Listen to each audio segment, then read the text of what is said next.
C'est quelque chose de très heureux de savoir que le Sénat est enfin passé à gauche. Pour ceux qui suivent l'actualité politique, c'est historique, c'est une révolution démocratique. Le Sénat n'a jamais été dirigé par un président de gauche, même s'il a été en opposition dans le passé avec le général de Gaulle et sous la présidence de M. de Monnerville. Jamais le Sénat n'a été à gauche. C'est une institution qui est toujours restée à droite. C'est un Parlement qui est toujours resté à droite. Et donc c'est une grande chose pour la gauche de pouvoir vivre ce moment intense. En sachant évidemment qu'il peut y avoir toujours des transactions entre l'élection où nous sommes majoritaires et le moment où il y aura le vote du président. Quelles sont les raisons de ce changement au Sénat? C'est d'abord le très bon résultat en 2008 des élections municipales. On le voit notamment dans le département de la Loire, qui n'est pas très loin d'ici. Roanne, Saint-Étienne sont passés à gauche, ce qui fait que la gauche, évidemment, se retrouve avec 3 sénateurs. Et on pourrait décliner ça sur l'ensemble du territoire national. C'est d'abord la victoire des municipales de 2008 qui ont assuré cette élection au Sénat. Qu'est-ce qui peut se passer maintenant? Moi, j'attends du Sénat qu'il prenne quelques initiatives fortes. Premièrement, je crois qu'il serait bien que le Sénat fasse une commission d'enquête sur l'affaire Tekidine. C'est une affaire sérieuse où l'on voit qu'il y a un mélange des genres, où des rétrocommissions ont été... il y a eu des financements occultes de formation politique, tout ça n'est pas sain. Et donc je demande au Sénat, très rapidement, de pouvoir nous éclairer. Deuxièmement, je souhaiterais que le Sénat soit à l'initiative d'une loi sur les gaz de schiste. On aura peut-être l'occasion d'en reparler, mais je pense que le Sénat pourrait être à l'occasion de l'une de ses premières lois, dire qu'il souhaite que les gaz de schiste ce soit quelque chose derrière nous. Bon, voilà, on va attendre ça. Et puis, sur la réforme territoriale, en effet, le Sénat représente les territoires. Et je pense que la raison qui a fait que beaucoup de gens n'ont pas voté pour des candidats de droite, c'est parce qu'ils considéraient que la réforme qui était voulue par Nicolas Sarkozy n'était pas la bonne. Je dis qu'il faut réformer nos territoires, que l'empilement des structures doit être allégé. Mais en même temps, ça doit se faire dans la durée, ça doit se faire dans la négociation, ça doit se faire avec les élus, avec les citoyens. Aujourd'hui, on voit bien que les mesures qui ont été prises sont des mesures qui ont été prises à la hussarde et qui vont à l'encontre à la fois de la transparence, à la fois de la proximité. Donc nous avons eu l'occasion de le dénoncer plusieurs fois. Et donc j'espère que le Sénat aura l'occasion de revenir sur cette loi inique pour laquelle nous avons toujours dit qu'elle n'était pas la bonne loi. Nous voulons une réforme territoriale, mais pas celle-là.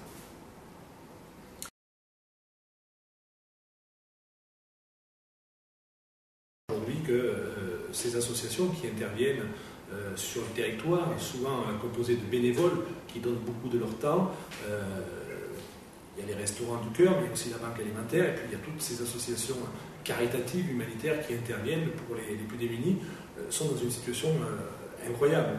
On leur dit, alors que c'est la rentrée de l'hiver dans quelques temps, qu'elles n'auront plus d'aide, que les aides vont diminuer de 80%. C'est-à-dire qu'on va encore appuyer sur la tête des plus faibles, des plus malheureux de notre pays. Ce n'est pas acceptable sur le principe. Quand on voit que par ailleurs, des niches fiscales, des niches sociales, l'ISF qui est allégé pour quelques milliers de personnes qui ont de quoi manger pour l'éternité. Donc il faut être un peu sérieux, parce qu'il faudra intervenir. Le rôle du député, c'est d'alerter, c'est son pouvoir d'évocation. Je ne suis pas majoritaire à l'Assemblée nationale, donc c'est pas moi qui prends la décision. Je n'ai pas les clés du gouvernement et le coffre-fort de la Commission européenne, évidemment. Mais je pense que ma responsabilité, c'est d'alerter, c'est d'user de mon pouvoir d'évocation, et je le ferai à travers des questions écrites, à travers des lettres. Il y a des pétitions à faire signer. On pourrait imaginer que mon site, d'ailleurs, Internet, serve justement de lieu de pétition pour les remettre aux dirigeants, et en particulier à ces ministres, à ces hommes ou femmes responsables qui prennent des décisions qui sont inadmissibles.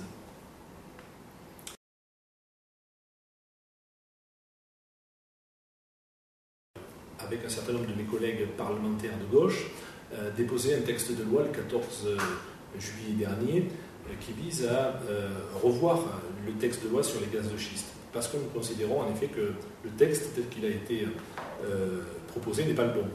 La preuve en est, c'est que sur le permis de Montélimar en particulier, la société Total a laissé entendre qu'elle n'utiliserait pas la fracturation hydraulique, mais qu'elle utiliserait la fracturation pneumatique. C'est-à-dire c'est la même chose. Moi j'ai toujours dit, les gaz de schiste, ni aujourd'hui, ni demain, ni ici, ni ailleurs. Ça veut dire concrètement que le texte de loi que nous allons examiner en commission du développement durable mercredi matin, je serai évidemment l'un des principaux intervenants, sera pour rappeler notre opposition à ce type de fracturation d'une part, mais aussi à ce type de recherche. Nous ne voulons pas abîmer le sol français, nous ne voulons pas que le sol européen soit abîmé comme il a été abîmé aux États-Unis, au Canada et ailleurs. Nous voulons préserver notre ressource en eau, nous voulons faire en sorte que nos paysages, que notre agriculture, que notre tourisme puisse se développer sur des terrains qui soient protégés. Et donc je me battrai jusqu'au bout. Je le dis souvent, j'ai été le premier parlementaire en France à alerter Mme Kosciusko-Morizet à travers une question d'actualité que j'avais posée en janvier dernier. Elle m'avait répondu, ça a débouché sur une loi pour laquelle j'ai encore beaucoup d'interrogations, et donc nous allons déposer une nouvelle loi, examiner en commission, et puis en séance le 6 octobre prochain. On connaîtra définitivement les réponses d'abrogation des permis de gaz de schiste le 15-16 octobre prochain. Donc jusque-là, il nous faudra être très vigilant. Moi, en tout cas, ma vigilance est forte. Ça vaut évidemment pour la France, mais ça vaut aussi pour d'autres pays. Donc ça veut dire qu'il faut aussi dire aux habitants de Pologne qui envisagent d'aller faire de la recherche de gaz de schiste chez eux pour être indépendants vis-à-vis de Gazprom et de la société de gaz russe, attention, là aussi, n'abîmez pas vos territoires. Par contre, il ne suffit pas d'être contre. Ça, c'est quelque chose qui pour moi est très important. Dire qu'on est contre, ce n'est pas dans mon idée. Il faut vraiment faire en sorte qu'on puisse proposer.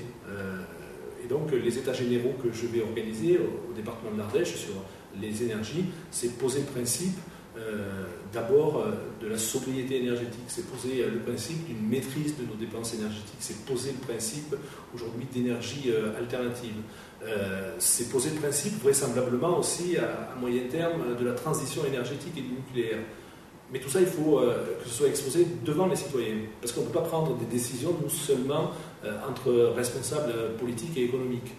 Moi j'entends certains me dire qu'il faut absolument faire en sorte que les camions ne circulent plus sur les routes, il faut les mettre sur les trains. Et puis j'ai en Vallée-du-Rhône des hommes et des femmes qui me disent ça fait trop de bruit, on ne veut pas de train. J'ai des hommes et des femmes qui me disent en gros il faut développer les énergies éoliennes ou l'énergie photovoltaïque. Et puis j'en ai aussi qui me disent non, ça abîme nos paysages, on n'en veut pas. Et puis certains qui disent il faut faire des centrales à biomasse, des centrales à bois. On dit attention, ça va abîmer la forêt. Donc voilà, on ne peut pas toujours dire qu'on est contre si on ne propose pas. Donc,